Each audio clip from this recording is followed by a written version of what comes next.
bienvenue pour ce deuxième épisode d'Histoire de bénévoles. Aujourd'hui on est à Hérouville avec Romuald qui est bénévole ici. Bonjour Romuald, peux-tu te présenter? Ok, donc je suis père de joueurs, bénévole, et je suis aussi coach des U13. J'assiste le coach des U17-2 et depuis quelques temps je vais avec lui sur les matchs de D1. Je suis aussi avec mon tout petit, mon dernier, donc je suis avec les U9 en assistant à l'entraînement. Ça fait combien de temps que tu es ici à Hérouville? Alors, on va dire 5 ans et plus. Est-ce que tu peux te présenter un peu le club d'Hérouville, ses ambitions et ses objectifs? C'est un club qui met à l'aise. D'accord. Il met à l'aise les enfants, ce qui est déjà le plus important. Et il met à l'aise les parents. C'est une des raisons pour laquelle je suis content de rester ici en fait. Et est-ce que tu pourrais me décrire un petit peu comment ils arrivent à faire ça? C'est compliqué, hein? Non, franchement, c'est super compliqué. En fait, je suis arrivé ici par un coup de chance. D'accord. Mon fils faisait du basket à Douvres. Il est venu ici en stage et c'était Jimmy. Et dès la première rencontre avec Jimmy, en fait, c'est passé. Ouais, c'est au feeling. Avec mon fils, c'est passé. Et avec moi, c'est passé. Donc, il me semble que tu fais le brevet fédéral jeune et enfant. Est-ce que tu pourrais nous en parler? C'est pour un plus de connaissances. D'accord.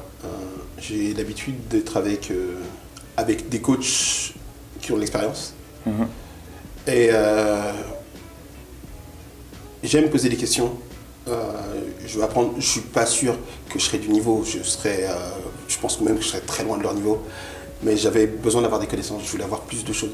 D'accord. Et pas, voilà. Alors que j'ai toujours aimé le basket, même si j'en faisais que qu'en loisir. J'ai toujours aimé le basket.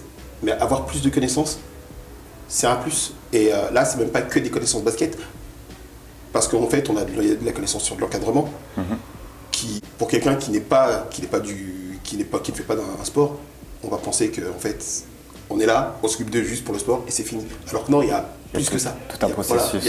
Voilà, on les accompagne sur plus de choses que ça. Et les brevets font que, en fait, ça m'amène toutes ces choses. Et je pense que ça consolide ce que je savais déjà. D'accord. Et ça me donne des nouvelles choses que j'avais pas. Okay. Donc, voilà. Et est-ce que tu t'en sers dans ton rôle de bénévole ici? Que fais-tu aussi au club, en tout cas en tant que bénévole? En tant que bénévole, je m'occupe que des enfants. Je suis aux entraînements et j'ai un lien, j'essaye d'avoir un lien un peu plus étendu avec les enfants et avec les parents. Dans mon groupe U13, on a un groupe WhatsApp, donc j'ai possibilité de parler avec les parents et on parle très très souvent.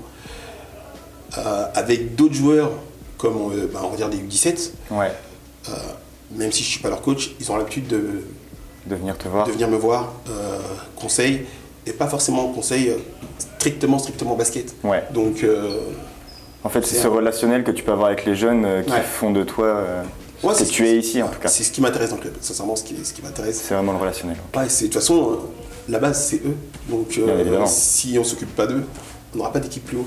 J'essaye de faire en sorte qu'ils se sentent bien, qu'ils se sentent à l'aise, qu'ils se sentent écoutés et aussi valorisés, tout en ayant aussi une place d'adulte. Et comme on apprend dans le BF, dans le brevet, d'encadrant. Donc d'avoir quand même des limites, mais de leur donner aussi la possibilité de s'exprimer. Et je trouve ça important, très important. Ouais. On voit que tu es passionné par tout ça, par les jeunes et par le basket et le club. C'est certainement pour ça aussi que tu as voulu devenir bénévole ou il y a eu d'autres raisons? C'était un guet-apens. Ouais. À la base, c'est un guet-apens. J'étais avec Jimmy. D'accord. Donc je venais à tous les entraînements. Ouais. Et je venais à tous les matchs. Et j'ai fini par aller m'asseoir avec Jimmy. Et il a fini par me dire, bon, je te laisse l'équipe au match, je m'occupe des entraînements et tu t'en occupes au match.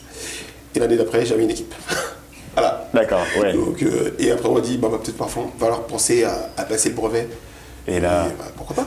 C'est un cercle vertueux ou vicieux, ça dépend comment on peut le voir. Ouais, ça dépend des jours. Quand on passe toute sa semaine ici, Non, mais si je passe ma semaine ici, c'est que j'aime ça en fait. Ouais, c'est ça. C'est clair. C'est sûr. Du lundi au dimanche, c'est que j'aime ça. Ouais. Donc on a Pierre-Charles qui s'occupe du marketing et de la communication ici au club d'Hérouville qui nous a rejoint pour nous parler un petit peu des projets passés et aussi futurs du club. Est-ce que tu peux nous en parler un petit peu plus, Pierre-Charles? Ouais, tout à fait. Actuellement, on réfléchit déjà à organiser des tournois, notamment féminins, masculins et mixtes sur les prochaines vacances à venir. Donc pas ceux de février, c'est annulé pour cause de Covid et d'organisation en même temps. Un peu comme tous les clubs, quoi. Ouais, voilà, un peu compliqué actuellement.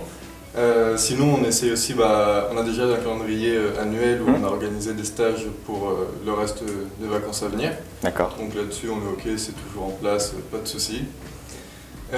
Sur les week-ends, justement, on essaye de diffuser un peu plus, de diffuser les matchs un peu plus sur les réseaux sociaux.